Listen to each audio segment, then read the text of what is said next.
Mario Rivadulla presenta Teledebate con Ramón Reyes, Alex Jiménez y Dilenia Cruz. Teledebate, objetivo y veraz, siempre fiel a la verdad.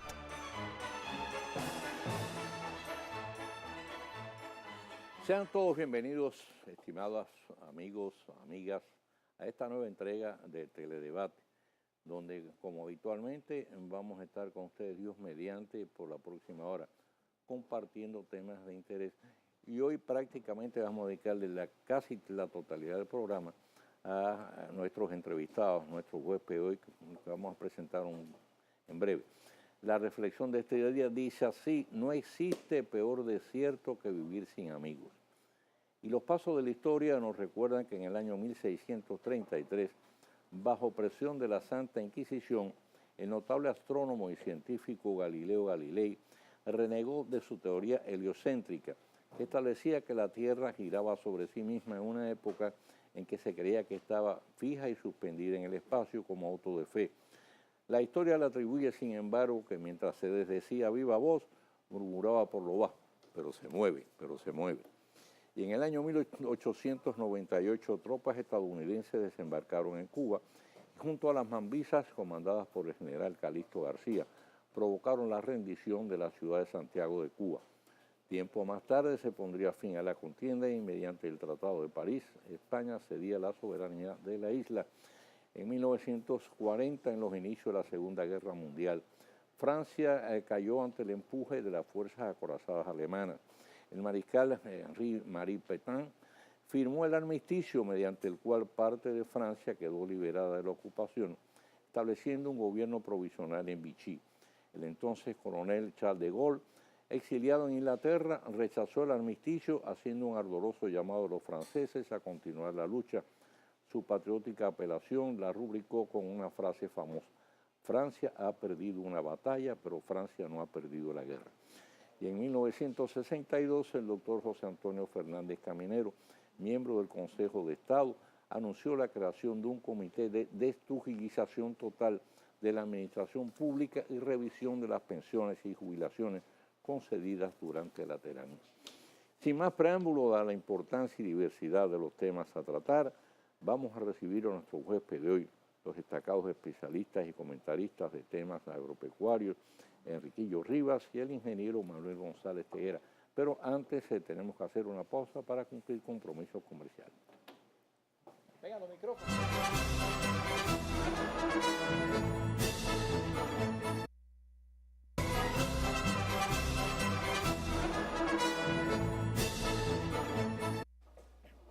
Bien, bienvenidos de nuevo, queridos amigos. Si les parece, vamos a hacer un repaso general sobre la importancia del sector agropecuario. Primero que nada, en días recientes, eso salió divulgado en la prensa, el presidente Danilo Medina, en una de esas visitas sorpresas que hizo a un grupo de productores agrícolas, insistió en establecer como meta prioritaria garantizar la seguridad alimentaria de los dominicanos. Se refirió a los efectos del cambio climático que ha producido una situación deficitaria en la agricultura de muchos países productores. Entonces, ¿qué aporte hacemos al presente nosotros a la canasta familiar? ¿Y en qué capacidad está nuestra agropecuaria de brindar esa garantía de que habló el presidente? Cuéntale tú. Ok. Mira, primeramente, Mario, nuestro país es un país que está bendecido. Cuando decimos bendecido, es bendecido porque tenemos primero tierra, tenemos agua y tenemos el factor fundamental en la producción agrícola. El sol. No, además del sol tenemos el factor, la cuarta pata, sí, ¿verdad? Se me pasaba. 1, 2, 3, el sol y el hombre, el agricultor, el agricultor. Por suerte, en nuestro país existe... Quedan agricultores. Quedan agricultores y gente produciendo en el campo. Eso es, vamos a decir, eso da una garantía al país. El segundo aspecto es que nuestro país, nuestra dieta, prácticamente quizás el 80-82% de lo que se consume en las mesas es producido por dominicanos en República Dominicana. Cuando digo esto, ustedes dirán, pero el pollo es montado, es ensamblado. ¿Cómo que ustedes le llaman, Enriquillo? Hay quien usa el término. Ensamblado. Pero no. Son granjas avícolas dominicanas, claro, ¿ya? Que se importan la materia prima. Igual los abuelos, las reproductoras, todo, sí. Los huevos fértiles, las incubadoras, los procesamientos, la distribución, en fin. Entonces, aquí todo sería ensamblado, sí. Si nos acogemos al término estricto. Porque entonces también hasta los fertilizantes entran dentro de eso. O sea, claro, es un problema de intermediación, creo que encarece a veces mucho los productos. Mira, muy interesante el tema de la intermediación. Es un tema que va a haber que ponerlo arriba de la mesa. Porque muchas veces esa intermediación que existe mucha intermediación en algunos productos, o sea, 4, 5, 6, hasta 7 personas, 7 pasos. Pero también ahí tiene una relación con el empleo. O sea, si se crearan más empleos. Y con la difusión de los alimentos. De los alimentos, porque claro. si hubiesen toda la carretera del mundo, todo el transporte del mundo, los centros de acopio, es decir, como en los países organizados, sobrarían los intermediarios. Pero en este caso es de a chorrito, y eso va armando una estructura que empuja la producción hacia el consumidor. Sí, pero el problema es que, por un lado, tengo entendido, por ejemplo, que cuando hay una cadena de intermediación tan larga, el precio aumenta. Primero, se empobrece el productor. Positivo. Y segundo, se encarece al consumidor. Al consumidor, claro. Sí, claro. pero son clientes. Son clientes. Claro. Son clientes. Entonces son factores que uno tiene que tomar en consideración. Hay que buscar, la palabra clave es el equilibrio. El equilibrio entre el precio, entre la oferta, ¿ya? Y la misma demanda. Entonces, por ejemplo, en el caso, por ejemplo, arrocero, Sí. ¿ya? Tú ves que es el sector más competitivo. Cuando digo más competitivo, digo en el sector donde hay más competencia. Por ejemplo, aquí hay más de 300... Más competido. Pero no competitivo. No competitivo, sí, más competido. Hay más de 300 empresas mayoristas que están ofertando el producto. O sea, lo cual ha permitido que ese producto le llegue a bajo precio a la población. Y tú dirás, ¿cómo bajo precio, Manegonte? Sí, cuando digo bajo precio, digo que, por ejemplo, en los últimos 5 años, el precio del arroz se ha mantenido prácticamente estable. Y cuidado, sin más de 5 años. Mira, Mario, tú usaste, y es un término bonito y que quiere decir mucho, y es seguridad alimentaria. En República Dominicana, desde hace muchos años, aquí hay seguridad alimentaria, pero no es extensiva a todos los sectores y a todos los bolsillos. El que tiene el bolsillo suficiente encuentra de todo y para escoger y con calidades aceptables y precios, en tanta competencia, precios atractivos. Y eso yo lo verifiqué hace pocas semanas. Aquí el problema está en la distribución de los ingresos. Sí, porque, por ejemplo, en un survey que yo acabo de hacer, me da que cualquier muchacho de esta planta, teniendo 3 dependientes y su esposa, sí, claro, 5 en su casa, al mes necesitan solamente en comestibles 16,000 pesos. Sí, sí. Entonces, ese individuo tendría que ganar de 30 para arriba, porque tiene otras necesidades que cubrir, y sobre todo la parte medicamentos, medicina, consultas médicas y esas cosas. Entonces, aquí hay una iniquidad en cuanto a qué yo puedo comprar. Claro. El que puede tiene de todo. Y aquí, eso de hablar de seguridad alimentaria, eso es pendejada. Aquí lo que hay que hablar es de seguridad de ingreso, de seguridad económica. Tenemos varios años hablando de los aumentos de salario y muchas empresas sí lo hacen. Y muchas presumen de que pagan por encima del salario mínimo. Pero ese sector enorme que está en lo mínimo de lo mínimo, no puede vivir con eso. ¿Sabes lo que pasa con el aumento de salario?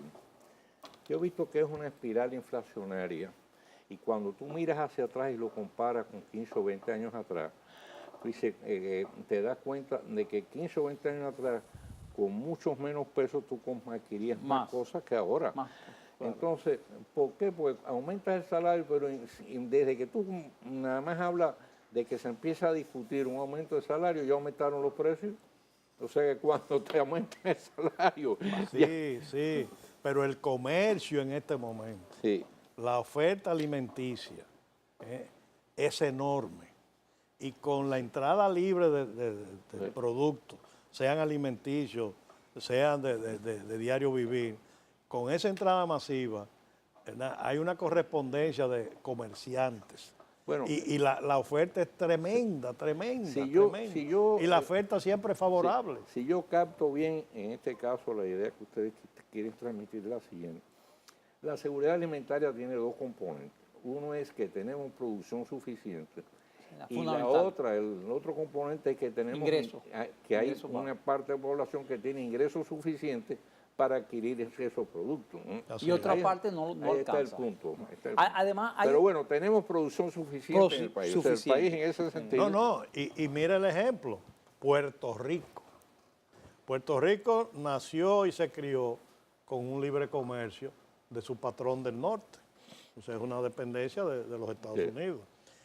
Tiene muchísimos programas de inversión y todo. O sea, es una economía que estuvo ágil, positiva durante muchísimos años. Pero Puerto Rico, tú miras el Puerto Rico de hoy y el de hace 30 años y se han invertido los papeles. Sí. Puerto Rico producía bastante de todo y ahora no produce nada. Todo es importado. Tiene los dólares porque esa es su moneda, pero aún así la calidad de vida y la necesidad de producir se ha ido dispersando. Y mira lo que pasa en Puerto Rico. Así mismo. Y eso es lo que no debería pasar aquí. Entonces, una cosa, tenemos entonces además producción suficiente, no solo para satisfacer las necesidades de consumo del dominicano, sino también estamos hablando de que hay una proyección, en el caso de la industria turística, de llevar la cantidad de visitantes extranjeros a 10 millones. Claro. Quiere decir que nosotros haríamos capacidad también de producir para esos 10 millones. Pero claro que Totalmente, sí. totalmente. ¿Y tú sabes por qué? Porque tú dices, ¿cuál es la dieta del turista? El desayuno. Plátano, son de aquí. Sí. Huevos, son de aquí. Si quieren pollo temprano, son de aquí. Vegetales, son de aquí. Los sazones, son de aquí. Entonces, ese componente, para comenzar con el desayuno, aquí no hay problema. Te vas al almuerzo. Al almuerzo. Los mariscos, los pescados, las carnes, los hamburgues, esto, lo otro. Lo otro vendrá también de fuera. Sí. Y así sucesivamente. Pero es un gran cliente. O sea, si entran 10 millones. Más de 30 mil millones de pesos de 10 consumo millones de turismo. De Bueno, turismo. el año pasado creo que se suplieron alrededor de 23 mil millones 26 de pesos. mil. Vete que tiene que estar con Y la eso va a proyección de llegar a crecimiento sumas turístico. astronómicas. Quiere decir que podemos llegar en ese sentido, haciendo una proyección aritmética, a unos 40 mil millones de pesos de suministro a la industria. No, y además hay otra cosa, o sea, el hecho de que esos turistas que vienen aquí en la República Dominicana son unos verdaderos promotores, porque eso es una exportación interna que se hace aquí en el país. Pero además nos podemos colocar productos fuera del país en función del conocimiento de ese turista de nuestro producto. Y si tú observas la oferta que dan los hoteles a nivel del turista, son productos dominicanos que crean una atracción. ¿Tú sabes con qué pasa eso mucho? Con la cerveza Presidente, por Exactamente. ejemplo. Cuando tú llegas a muchos lugares ya, restaurantes en los Estados Unidos, te hablan de 5 o 6 cervezas y te ponen la Presidente. La Presidente, claro. ¿Por qué? Porque el que ha venido aquí ha probado la Presidente, entonces le ha gustado y cuando llega allá, pues se ha ido creando un mercado. El caso también del ron, el caso, del chocolate también. Exacto. Y tú sabes, perdón, Sí. para terminar con el tema, en el tema de la seguridad alimentaria vale mucho la pena mencionar las contingencias internacionales. Si estamos libres de importar, amén, pero ¿y la fortaleza de las monedas? En un momento como está pasando en los Estados Unidos, el dólar se ha fortalecido. Ir a Estados Unidos a comprar productos es más caro hoy. Claro. Y si por una coyuntura internacional se encarece demasiado, ¿quién va a defendernos? Tiene que ser el productor criollo. local, Por eso correcto. tiene que haber una permanencia. Que se van a fuñir muchos arroceros, muy bien, pero hay un gran porcentaje de ellos que deben permanecer. ¿Cómo qué? Como reserva estratégica. Entonces, el país no puede renegar. No, para que no pase como los de Haití, Exactamente. que perdieron toda Todo, su producción todo. arrocera. Así es. Ahora, en algunas ocasiones hemos escuchado la expresión de que podemos ser el granero del Caribe. ¿Hasta dónde es una figura simplemente retórica o realmente tenemos potencial nosotros para satisfacer, por ejemplo, las necesidades de las islas que no producen prácticamente nada? Perdón, porque Manuel tiene algo que ver con el Ministerio de Agricultura. Y no me lo perjudique, no me lo tire al hondo, déjamelo a mí. Mira, eso fue. Aquí se exportaba maíz, sorgo, ganado a las islas, porque era un comercio establecido, goletas y todas esas cosas. Eso desapareció. Y la producción masiva, sobre todo de grano, deriva de grandes potencias. República Dominicana, el maíz de San Juan de la Maguana, Claro. no va a competir con nadie. Claro. Y la difusión de los barcos y los furgones entre las islas tampoco. O sea que eso es, tú usaste la palabra, es retórico. Es retórico. Buena intención, pero de ahí no pasa. Queda bonito, suena bonito. Suena muy pero en lindo. el caso de República Dominicana con las islas del Caribe, nuestro potencial realmente no es grano. Nuestro potencial son víveres. Exacto. Nuestro potencial son plátanos, Claro. yuca, yautía, Batata. batata. O sea, Claro. fundamentalmente, ¿por qué? Porque esa población autóctona de esas islas, eso es son el producto fundamental que consumen. Entonces, ahí sí hay oportunidades. Tiene República Y Dominicana. ellos no lo producen. Pero hay que desarrollarlo, que por ejemplo, Claro. mira esto. En mis años que pasé como consultor, 19 años por todo Centroamérica y eso, conocí el fenómeno Costa Rica con la exportación de la yuca. De yuca. Por los 80 y poco, yo veía aviones cargando frutas, sobre todo, ¿cómo se llama esto? Toyota y una serie de cosas. De buena a primera comienzo a ver yuca parafinada, limpiecita, envuelta en Muy parafina. bonita. Y averiguando aquí, ellos vinieron aquí, cogieron simientes de aquí. Y hace 20 años, ya desde los 80 y pico, los costarricenses comenzaron teniendo menos experiencia que los dominicanos y teniendo, pon tú, la misma tipo de terreno. O sea, los dominicanos le llevábamos ventaja. Ellos nos cogieron la ventaja. Y hoy en día, en esos mercados de Nueva York, Chicago, Nos Miami, desplazaron. eso, todo lo que tú ves yuca costarricense. Correcto. Y la yuca de aquí, ¿dónde está? Aquí. Sí, exacto. No, y además, Muy bien, no muy solamente, bien. no solamente esas islitas, Puerto Rico también, ellos exportan a Puerto Rico plátano Ahora, y yuca. ¿cuáles son los productos del agro que nosotros tenemos mejor posicionados en el mercado internacional? Vamos a hacer eso. Me das la respuesta inmediatamente que vengamos de la pausa.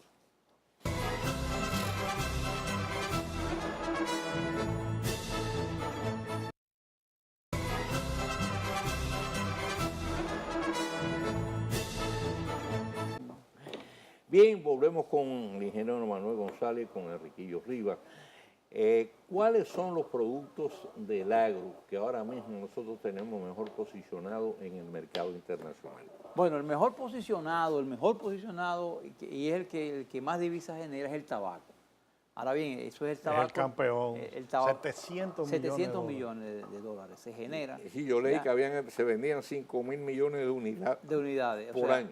Hay un Pero te voy a hacer una pregunta un momentito, pero no.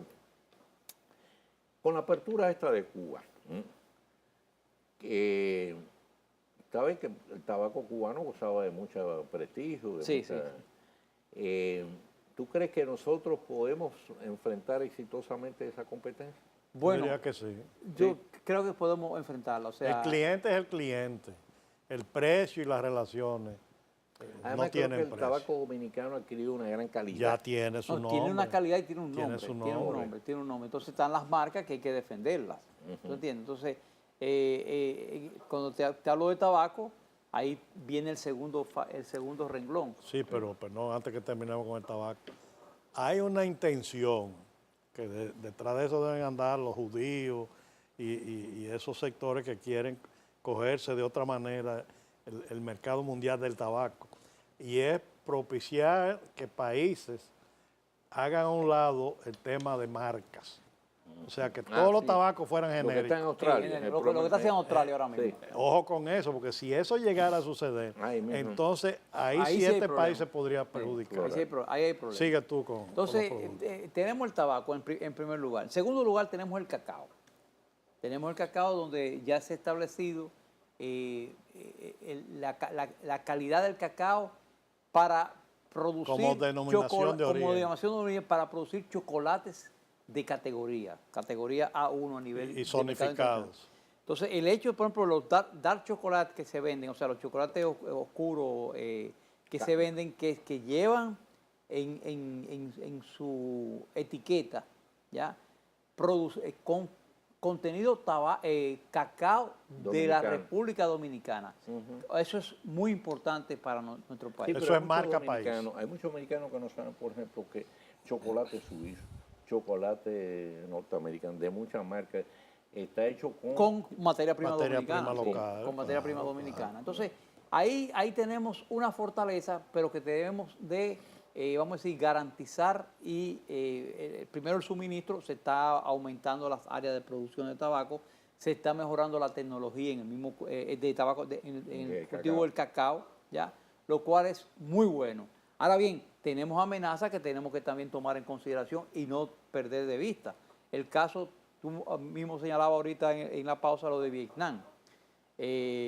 Vietnam está incursionando, así como incursionó con el café, está incursionando ahora mismo con el cacao. O sea, Hershey se ha introducido allá. Entonces ese es el segundo producto, el segundo rulo. El tercer rulo es nuestro banano. Nuestro banano ¿El independiente. orgánico? O el tradicional? ambos. O sea, independientemente, están prácticamente mitad y mitad. Muy ¿ya? frecuente en los supermercados de Inglaterra tú encontrar banano dominicano. Muy frecuente. Tenemos una fortaleza y yo diría que todavía nos queda bastante techo. ¿Por qué? Porque tenemos una fortaleza, tenemos una introducción hacia el mercado europeo, nos falta el mercado norteamericano. O sea, el mercado norteamericano, la falta es simple y llanamente porque el mercado norteamericano, la distribución está en manos de varias multinacionales que no están comprándonos, vamos a decir, banano a nosotros. O sea, hay compañías directamente tipo chiquitas que van directo desde Costa Rica o desde Ecuador y colocan su... ¿Y no podemos hacer nosotros alianzas de ese tipo? Se hicieron alianzas. Bueno, pero que hay ahí decisiones muy Hubo equivocadas. problemas. Sí. Mira, nosotros fuimos, las repúblicas bananeras comenzaron por aquí en Manzanillo, Ah, correcto. la United. Exacto. Ahora bien, aquí hubo un ensayo hace unos años y una partida de barriga verde de aquí. Lo mataron en el ensayo que fue cuando se estableció la DOL. Ese fue el caso de Piña. Con la piña. Tú sabes, la El piña. melón también se botaba desde Asua. Sí, o sea, han habido intentos, pero eso ha chocado con intereses y con el cambio de funcionarios y con el cambio de mentalidad. Falta de continuidad pero eso política. demuestra que en banano tenemos la experiencia y eso quiere decir que tuvimos los terrenos adecuados y ahí están. Con las otras, con la piña, lo mismo. La piña también. Entonces se siembra piña y después la vemos a 10 pesos en las esquinas y a 15 y a 20, sobrando. ¿Falta de qué?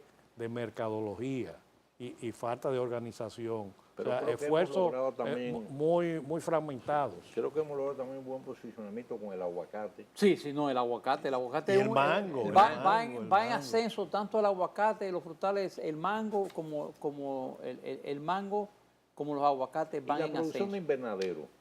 Bueno, ese es, vamos a decir, una de las puntas de lanza actualmente de introducción de tecnología y de productos tanto al mercado internacional como el local.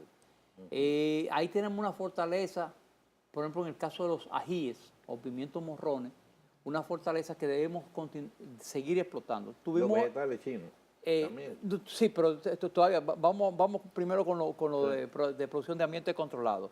Entonces ahí tuvimos el problema del año pasado de la famosa veda que nos impuso el gobierno norteamericano, pero que fue levantada en enero. Independientemente, ahí perdimos mercados, ya que tenemos que recuperarlo de nuevo. Yo creo que ya de aquí al año que viene vamos a estar en el mismo nivel que debíamos estar en el Y año además, 2017. porque los invernaderos se tornaron en una moda. Y el dominicano es muy inventador. Y comenzaron en los diseños, en la configuración, en la ubicación y todo eso, comenzaron a improvisar. Y hay un boom de invernaderos, creo que hay 6 millones. No, más de 9 millones hay. Más de 9 metros. de O sea, metros- de metros pero tú cuadrados. traes, yo he conversado con técnicos, españoles sobre todo, y ellos dicen, sí, esto es un boom, esto es admirable, pero hay mucho disparate por el medio.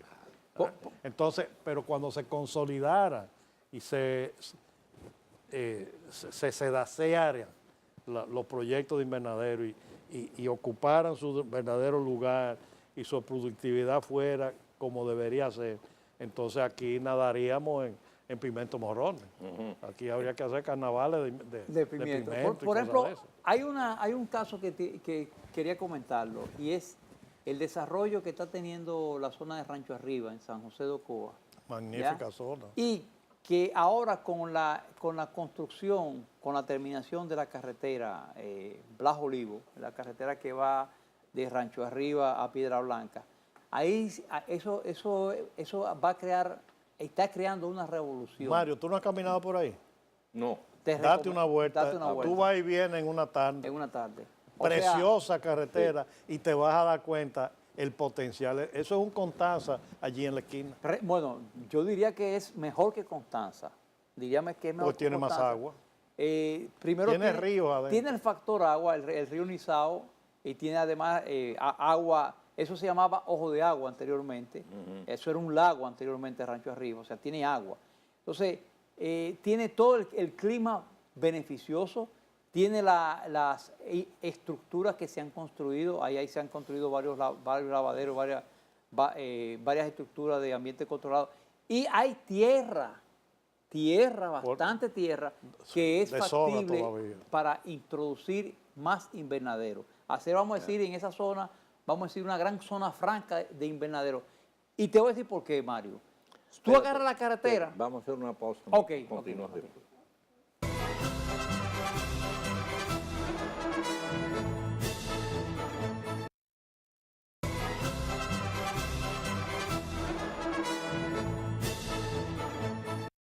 Bien, seguimos con el ingeniero Manuel González y Enriquillo Ríos, allá en los minutos finales está interesante. Yo voy a tener que seguir conversando. Aquí se va el tiempo, aquí se va el tiempo.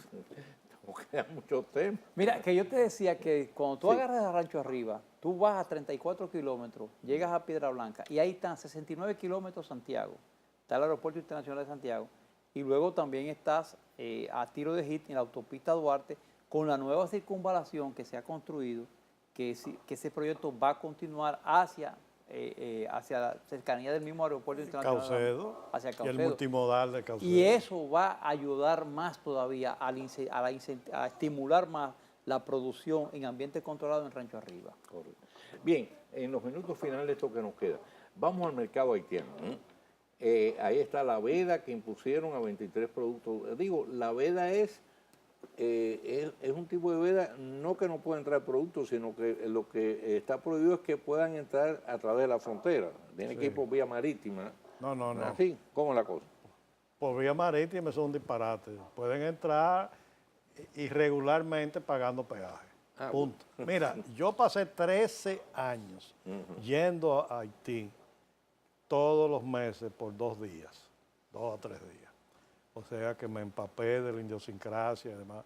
Yo hice la primera industria avícola organizada de Haití y fue sumamente exitoso. Vi los últimos tiempos de los Duvalier, de la dictadura y luego los cambios. Esto que ha pasado es no más que intereses económicos. Claro. Eso es todo. Y ha afectado, como se salió publicado hace unos días, en más de 400 millones.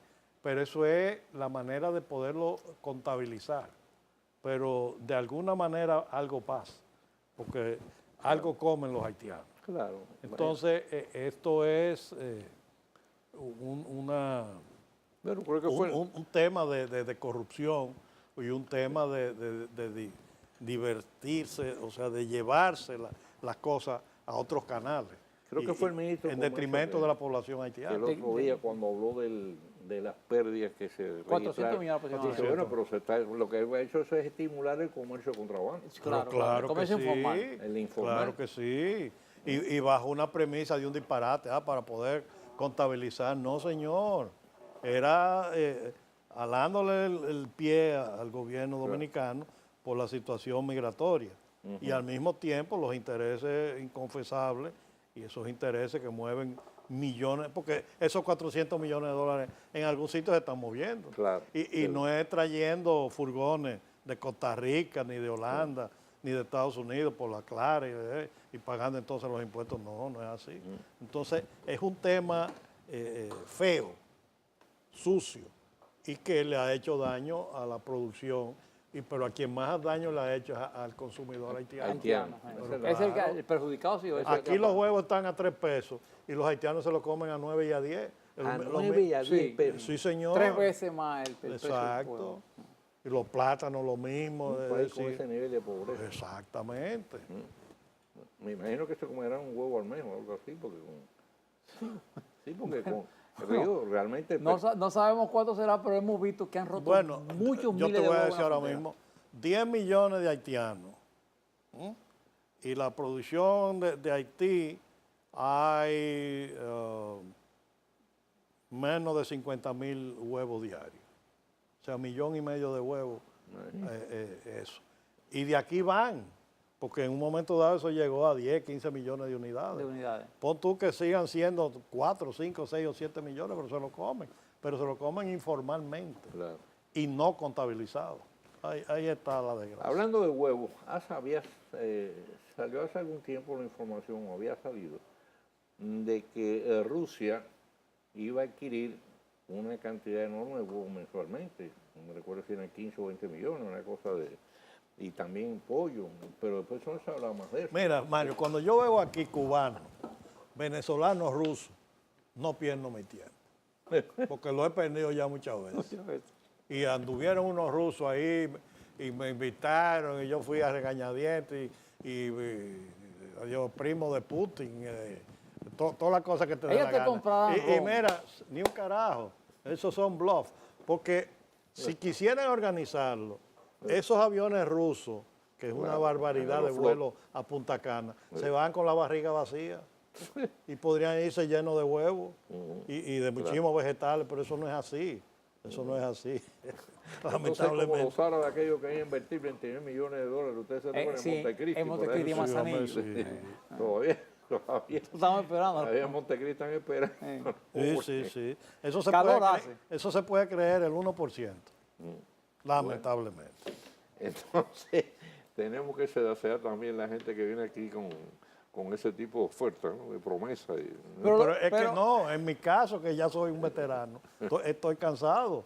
De esas misiones venezolanas estoy cansado. De los cubanos estoy cansado. Y ya salieron los rusos y no he visto el primer buen resultado, por Dios. Los venezolanos iban a comprar todas las caraotas que se Lo- pusieron. Sí. Y yo siempre dije que era un disparate. En el caso ruso hay un fenómeno muy interesante, que esas vedas que han ocurrido con Rusia de parte de la Unión Europea y Estados Unidos ha provocado que la fuerza del capital ya se incentiven. Y, por ejemplo, se están convirtiendo, y ya lo tienen planificado ya como tal, los mismos capitalistas rusos, convertirse en una potencia productora de queso. Ellos han adquirido tecnología tanto en Europa, en todos los países europeos, y un montón de productores queseros se han ido a producir a Rusia queso. Cosa que a ellos les conviene realmente. ¿Ya?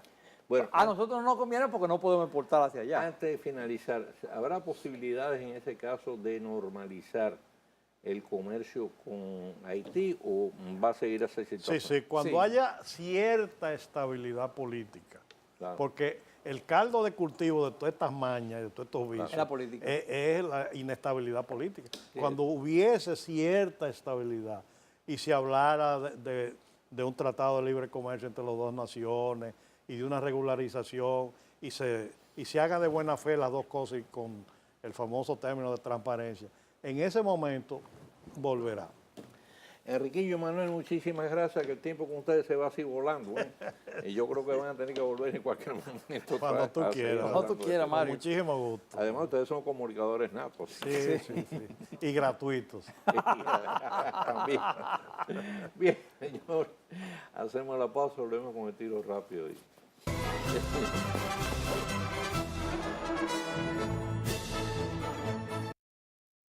Teledebate El Tiro Rápido de Mario Rivadavia.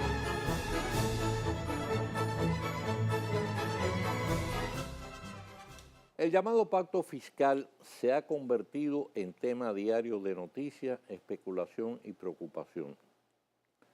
Durante la recién finalizada campaña electoral que marcó el triunfo del presidente Danilo Medina por un margen de ventaja sin precedentes, el mandatario afirmó de manera categórica que no serían creados nuevos impuestos ni aumentados los actuales. Más aún dijo que al presente los dominicanos estamos pagando un ITEVIS y un impuesto sobre la renta a tasas más elevadas que el promedio de la región.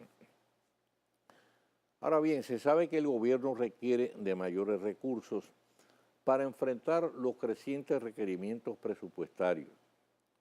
Dos capítulos en particular demandarán una dotación más elevada. El de la seguridad ciudadana, convertido en principal motivo de preocupación de la ciudadanía y por consiguiente de prioridad dentro de la agenda oficial, por un lado; por el otro, la creciente presión para aumentar la asignación a fin de mejorar las atenciones de salud, incluyendo la demanda de mayores salarios para médicos, técnicos y enfermeras, así como el aumento de las pensiones del sector. ¿Hasta dónde resultará viable que el gobierno, sin aumentar la deuda pública ni la carga tributaria, pueda afrontar esos compromisos con las actuales tasas impositivas? Todavía el gobierno no ha presentado su propuesta formal y esto da origen a todo género de especulaciones. Por lo pronto, la oposición no ha perdido tiempo en asegurar que en realidad el pacto fiscal encubre el propósito de aumentar los impuestos. Una opinión que pudiera resultar temeraria y dejarla en evidencia si no se concreta tan negativa afirmación. Por su parte, el presidente del Consejo Nacional de Hombres de Empresa, que ha estado abogando por el pacto, insta a sus asociados a llevar una posición unificada a la mesa de discusiones sin buscar ventajas particulares. La cúpula empresarial aboga por una reducción del gasto público, una ley de responsabilidad fiscal para combatir y sancionar la evasión y la simplificación del régimen tributario. Mientras no se acaba de concretar fecha para el inicio de las conversaciones, se han estado barajando distintas propuestas en los medios de comunicación por parte de conocidos economistas y especialistas en temas fiscales, algunas de las cuales lógicamente entran en contradicción. Sin embargo, parece haber un consenso general en el sentido de sanear y calificar el gasto público, eliminar exenciones por miles de millones de pesos que no tienen auténtica justificación, así como subsidios que han sido fuente de operaciones turbias de enriquecimiento ilícito, como ocurre con los combustibles. Combatir la evasión no solo tributaria, sino del pago de la energía eléctrica y otros servicios públicos, reducir el déficit fiscal y poner un tope al endeudamiento. Una opinión interesante y con fuerte base lógica es la que acaba de emitir el exitoso empresario don Pepín Corripio, al plantear que quienes más ganen deben ser los que más paguen. La misma recuerda la que hace algún tiempo propuso el notorio multimillonario estadounidense Warren Buffett en un artículo publicado en el New York Times que causó un gran revuelo, en el cual advertía la contradicción de que sus ejecutivos pagaban más impuestos que él, abogando por un aumento del impuesto sobre la renta para las clases más pudientes y una reducción para la clase media y sectores de más bajos ingresos.